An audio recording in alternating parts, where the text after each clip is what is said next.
Hi everyone, it's Kelly here. Welcome to my channel if this is your first time. Welcome back if you've been before. Lovely to have you either way. On this channel we talk books, and although it is now the month of June, this video is going to be wrapping up my reading from the month of April. I am a little bit behind, but we are catching up. So the next couple of videos on the channel are going to be catch-up videos of these wrap-ups. So we'll have May wrap-up as well coming in a future week, as well as book hauls for April and May. April book haul, reasonable size. May book haul, insane. Coming soon. But let's get on with what we're going to be talking about today, which is wrapping up my reading for the month of April. Now, if you watched my video wrapping up the month of March, you will know that I had a very quiet reading month in March. April was the opposite of that. This was a big reading month, and I actually got quite a few books read this month. Let me just count them up real quick. 1, 2, 3, 4... I think 7 is going to be the number. 5, 6, 7, yes. So 7 books that I finished in the month of April.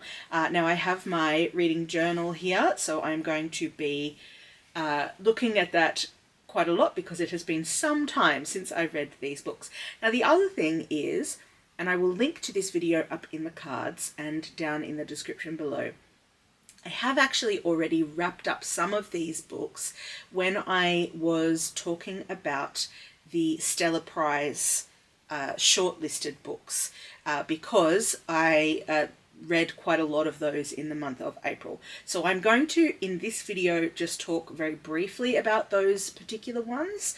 And if you want a more in-depth review of those books, you will find that in the Stella Prize video. So just hop down to the description and the link will be there. Also, just while we're doing admin here, down in the description, I always list the books that I'm talking about in the video. So if ever you miss the title, or you want to look at something a bit further, you can go down and see the names of the books down in the description, as well as anything else that I refer to that's outside of this channel. You will find links to things down in the description, so it's always a good idea to pop down and have a look. If there's something that I talk about in the video, inevitably it will be down in the description, and if it isn't, just drop me a comment and I can add it in. So it can be done. All right, let's get into the reviews of the books for the month of April. So the first book that I finished in April was this one, A Language of Limbs by Dylin Hardcastle. This is a book that was part of the Stella Prize, but it didn't make it to the shortlist. However, I had already read it before the shortlist was announced. It was just on the long list. So that was this one.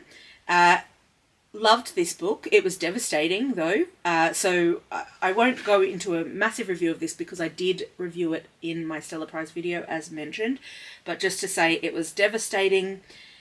It explored a lot of LGBTQA plus identity issues, and also there was that exploration felt very authentic to me, and I believe that the author is part of that community. I believe that they are possibly trans. I may be incorrect about that, but yeah, this is definitely an own community book.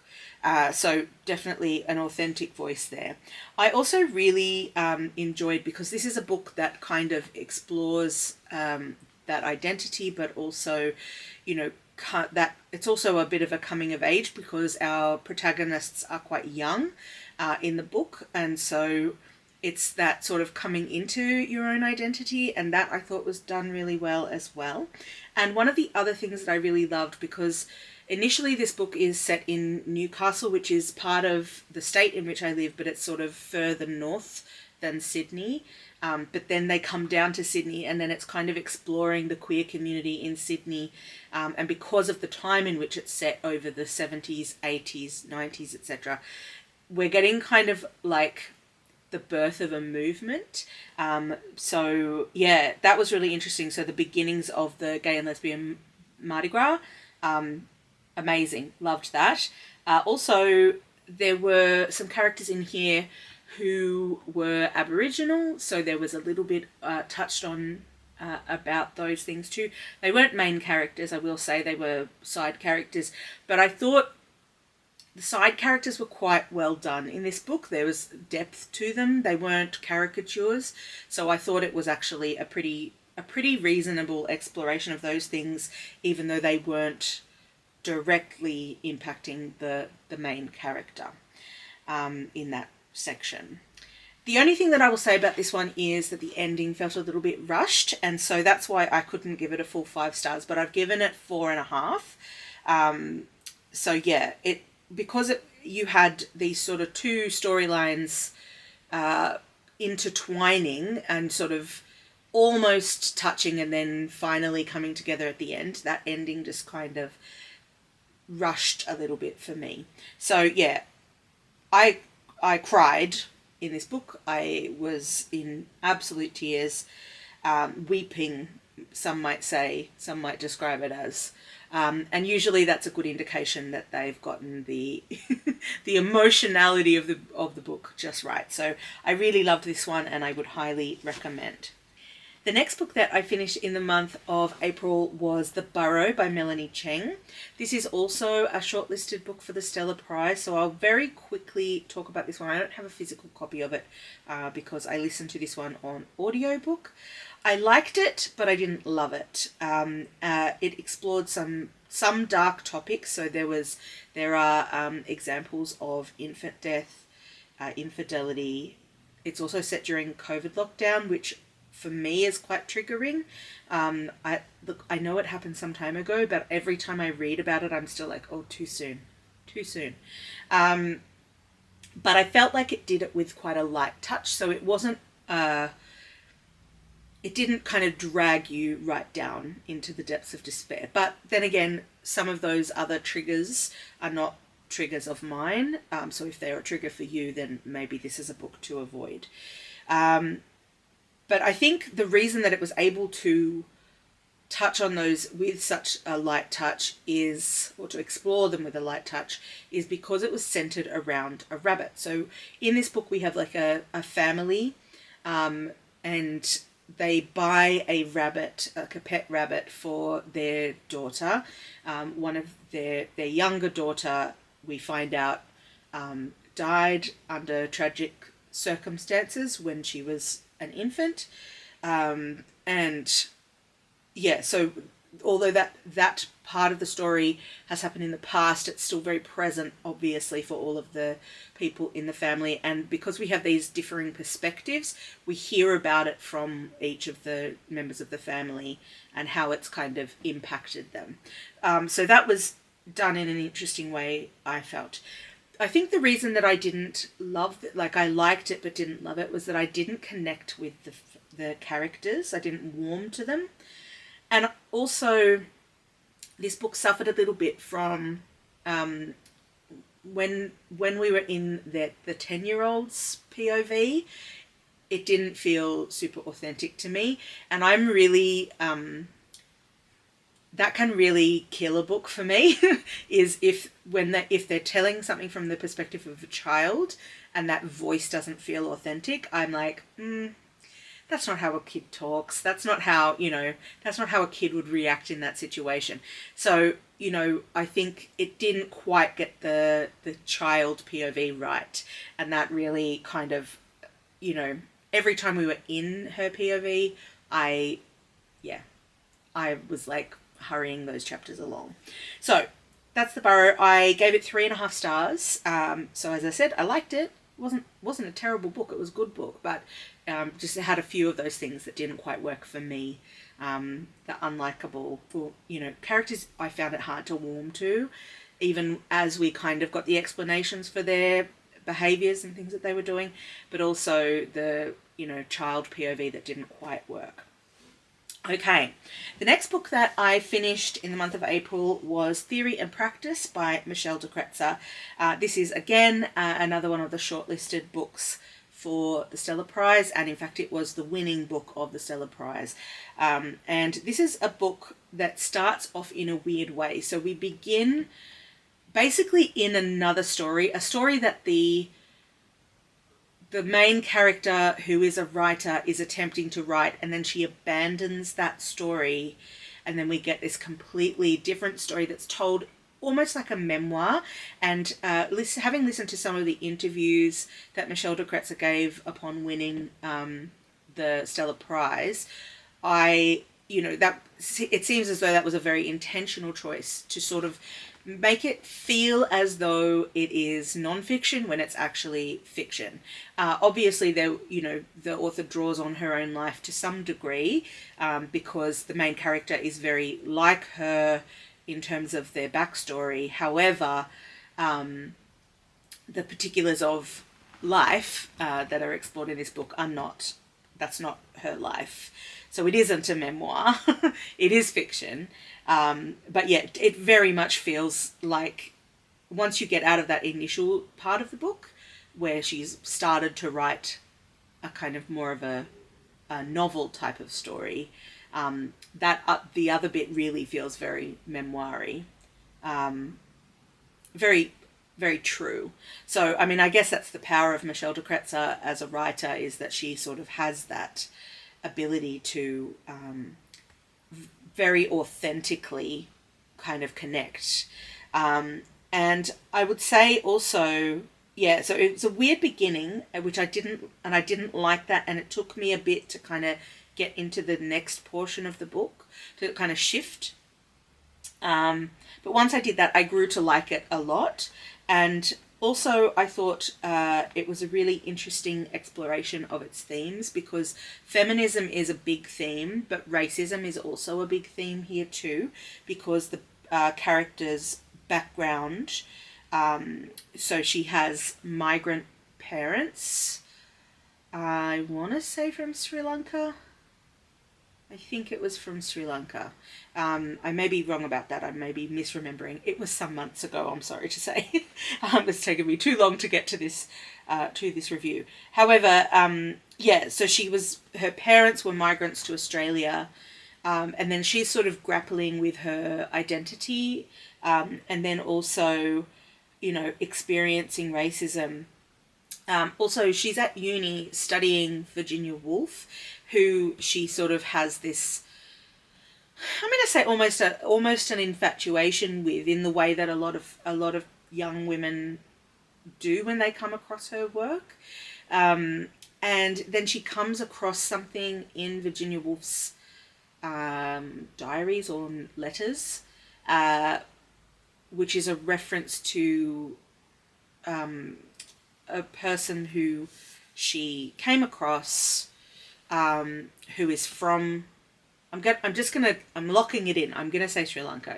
I could be so wrong. From Sri Lanka, who is known to the main character, this figure from their history, and the way that she talks about this person, who she met in their time, and it really changes something in the way that she is studying and working towards her,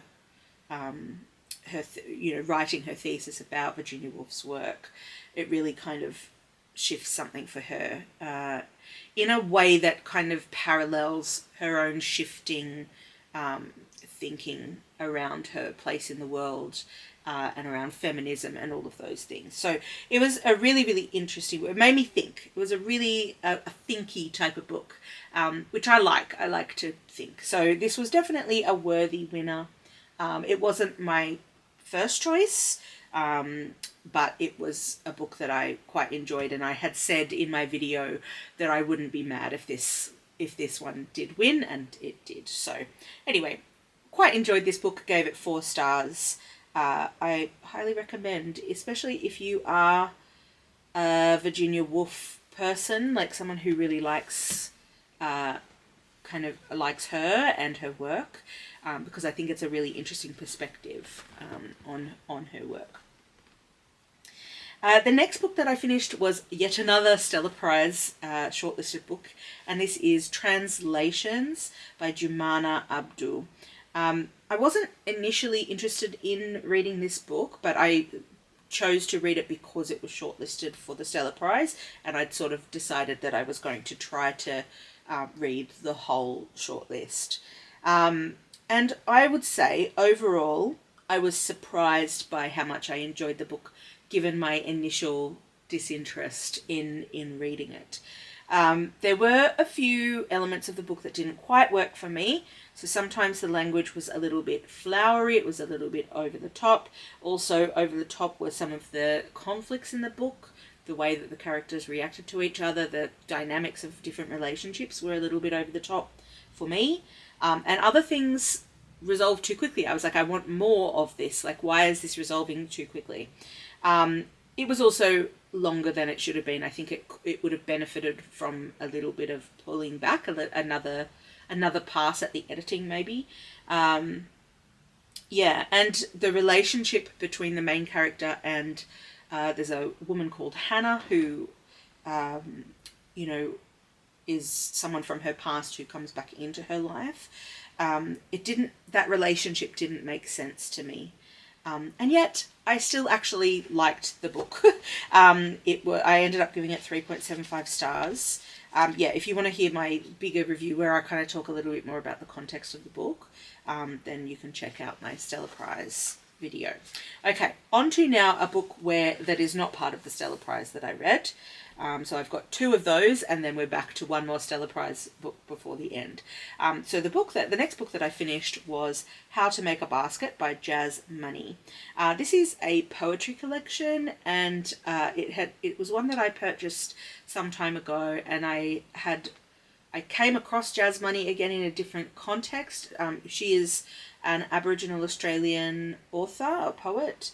And I was like, I really should read that collection, and have a look, because this other thing that I saw of hers, I liked her. I liked the cut of her jib. I liked the style of her poetry. So yeah, I was like, okay, I'm going to pick up this collection and I'm going to have a look at it. Unfortunately, it was just okay for me, this one. And part of the reason for that is because it is one of those, I don't know if you'll be able to see this. I don't want to hold it. If I hold it closer, you won't be able to see because there's no light. So I hold it back here. I don't know if you can see that there's like a little bit of playing around with the formatting. So like some lines are over here, some lines are over here. There were a few that were like on their side in the book. Here's one. So you have to hold it that way. And I don't like, some of them were okay. Like, again, this is on the side one that kind of goes across, but it's a clear, like, the order to read the words is clear. So yeah, but some of them, it was a bit less clear how she intended them to be read. And I was like, this is just hard to read. Yeah. So what I've written in my notes is, I'm not a massive fan of poetry that plays with text alignment in a way that makes the order ambiguous, which is what I should have said instead of trying to like circle around and show you those examples. So that's what happens in this book, and I didn't love that. That being said, there were a few standout poems. There was one called A Cab Early Morning in the Rain, which I'm assuming is going to be this one that I've tabbed. And perhaps I will read that to you. Let me just check that there's nothing in there that I don't want to say out loud. Don't work awkward. So this is A Cab Early Morning in the Rain. Lilac sky swollen, lights, a slick black car on slick black roads. Stars don't shine in this town, only satellites, humankind's wandering wonders. Wandering wonders, I should have said. Humankind's wandering wonders. I'd rather wish on circuits than lost black stars. Your salty, swollen lips underbite overheard, and the overpass green glow where shadows tessellate upon your face, swallowing you again. though of course your face is a clear, wet horizon. We're more likely to wash away in the storm water than share these hot green dawns. So I liked that poem a lot. And the other one that I really liked is called That Shore Which Is a Cliff, which I will also read to you because it's quite short. This is another one it's on its side, and it's a bit of a shape poem as well, but again, it's not ambiguous, the order in which you read them. So this is That Shore Which Is a Cliff. Looking back, once there's a view, and everything settles into ordered place, cogs of fine clocks that work like silverfish, wonderful clever lines where seashells precisely litter the shore, and time and wind and dust fall like stars, stars caught in your hair, dancing on your tongue, confusing the proper from their path into ravines, guiding the wayward back to light. My darling, we stand upon that shore which is a cliff, a strange and beautiful horizon. I still love you because you set me free. So, there are poems in here that I really liked and connected with, but I think for the most part, it just, as a collection, didn't quite work for me, and I didn't love all of the poetry, which is okay. It just is what it is.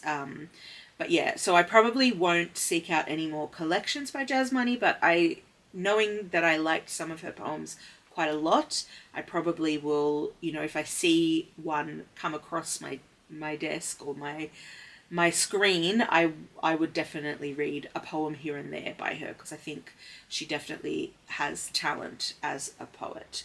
So yeah, that was the collection How to Make a Basket by Jasmani. I gave it 3.5 stars. So yeah, not my favourite poetry collection, but it was still okay. The next book that I finished was a doozy, and it was a little bit of a redemption, because I read a book by this author last year that I really didn't like, that I gave 2 stars to. So in some ways, this book was an attempt at redemption, and I think it was a successful redemption. So this is Tracker by Alexis Wright.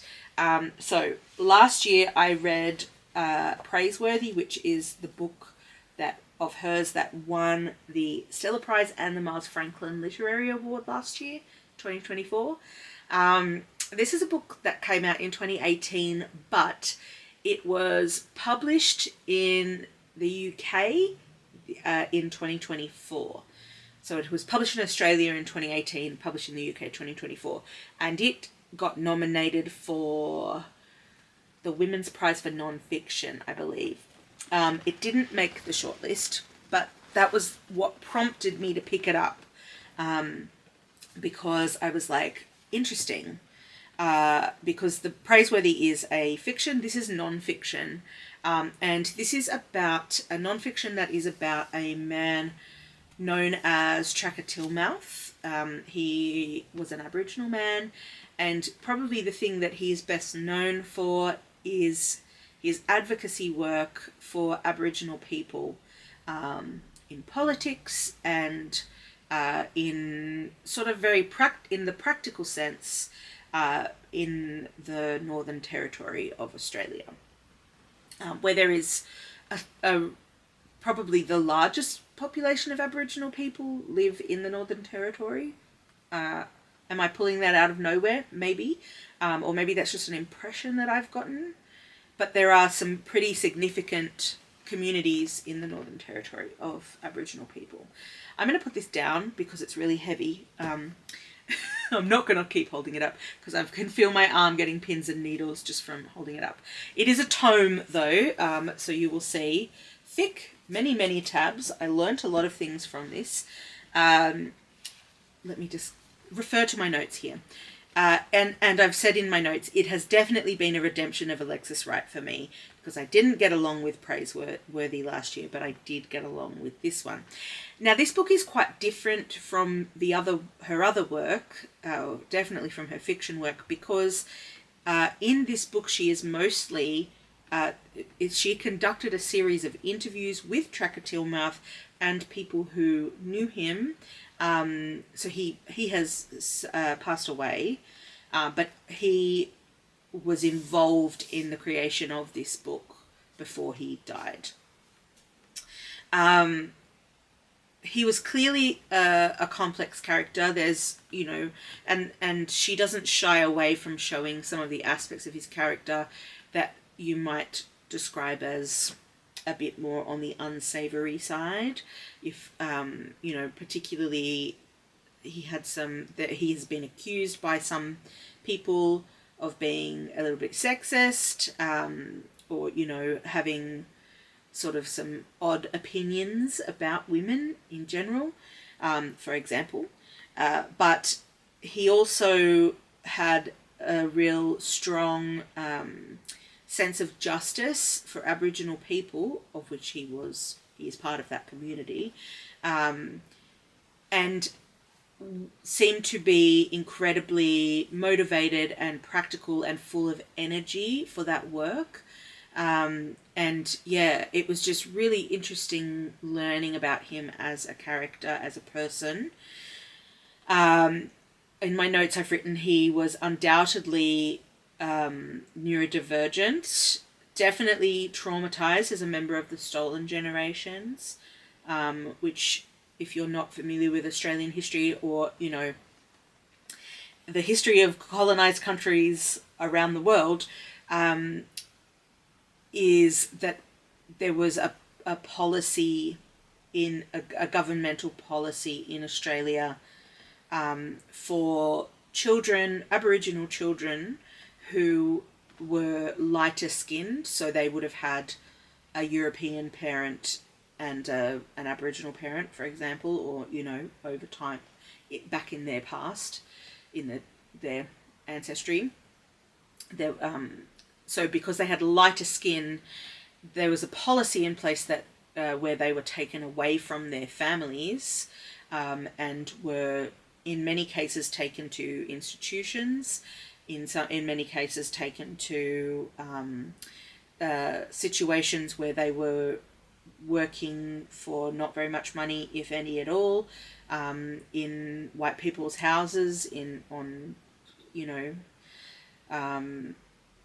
farming stations and so on, doing labour,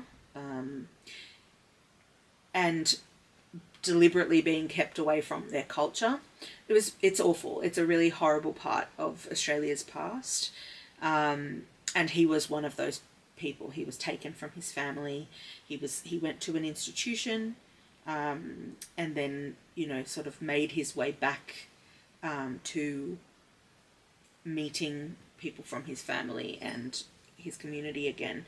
But that has not historically been the case for everybody who's part of the Stolen Generations. Many people never found their families or their, cultural heritage again. So it's a huge wound for people who were affected and their descendants and their community. So obviously there's trauma that comes from being part of that. But also he is, was a tireless fighter, a bit of a larrikin, someone who cared deeply about making a difference for Aboriginal people. He was charismatic, he was outspoken, and definitely a political game changer. And I really enjoyed learning about him as a person, learning what he was able to achieve, getting to understand his vision for what he thought could happen to change things for people. He was definitely, and I think this sort of comes in with his neurodivergence as well, that capacity to kind of see, almost being before your time. So like having a vision for how things could be better, and other people just aren't quite there yet in terms of understanding the nuance and complexity of your vision and how to get there. So many people dismissed him and his ideas, but since his passing, some of those things that he envisioned are things that have started to happen because people have kind of caught up to the idea. So yeah, really, really interesting person, and I'm really glad to have read it. Yeah, I learnt a lot. I have a lot of tabs, a lot of notes, a lot of things to kind of reflect upon and review in this book. So yeah, I'm really glad that I picked this up, and good to have a bit of redemption for for Alexis Wright in my own mind, because I had such a bad time with Praiseworthy when I read that last year. Okay, let's move on to the last book of the month, and that is Cactus, Pear for My Beloved by Samah Sabawi. This is a book... sorry, I don't think did I tell you what I rated Tracker? I gave it 4 stars. Let's move on. Cactus, Pear for My Beloved. So, this is a non-fiction book, and I always struggle with books that are... where the form... I don't mind experimental form. There have been books with experimental form that I have liked before, but in this case I felt that I kept forgetting that this was a non-fiction book, and I didn't like that. And the reason for that is because it is a memoir or a biography that contains some fictionalized elements. And historically speaking, that has not been a format that I have particularly enjoyed. And this was obviously such a book. Having said that, I've also described this book as a bit of a Trojan horse, because in the elements that were fictionalized, but also in the sort of memoir-y elements of it as well, I learnt quite a lot. Particularly about the history of the struggle in Gaza between Palestinians and Israelis. Obviously, this is a very hot topic at the moment, given what is happening in Palestine right this moment. And there is a note at the end of this book, because it was obviously initially written before this current conflict, or this iteration of the conflict began, but it was published after. So there is a note at the end of the book about that. So basically, this the memoir section of the book, because it starts out, she's talking to her father. This is a book about the author's father, who grew up in Palestine and then came to Australia. So this is the kind of looking back parts of this book are looking back to his time in Palestine. So basically it's up until the point of him leaving. So you don't even get him actually leaving as part of the memoir, which was an interesting choice, I felt. Yeah, so I think because of the Trojan horse element of it, the learning that happened, I ended up kind of bumping my score up. This otherwise would have been a 3-star book for me, but I bumped it up to a 3.5 because I think I actually really appreciate that element of books when they have something, they have a message, and it's able to be kind of like couched in something that makes it not more palatable, but makes it, you don't know that you're going to start learning some stuff, and then you start learning some stuff. And I kind of like that. It's like sneaky teaching. Love it. I love that. The other thing, though, that brought the book down a little bit for me in terms of, an element that didn't work for me was more actually about the audiobook, because that's how I read this book. The audiobook narrator does kid voices in a really irritating way. So the way that she changes her voice to do the kid voices, which for most of this book, the father, the author's father, who is kind of the main character, he's a kid for a lot of the time in this book. Maybe, I'm going to say like about half of the book. So every time he would speak, she would do this, like kind of like pitch her voice up, but do it, and she just did it in such an irritating way that it really grated on me. And it made me not like him as a kid because of the voice. So yeah, that was also a factor. So you can factor that into my overall rating, which was 3.5 stars. So yeah, that's how I felt about Cactus Pear for My Beloved. I thought it was an okay book, but again, just some elements of it didn't work for me, and that's a me thing more so than a book thing, because other people might really like that sort of thing. So it's a personal taste. Okay, so that is the month of April. We are slowly catching up. Probably the next video is going to be my April haul. So keep an eye out for that one as well. And I will catch you on the next video. Thanks for watching. Bye.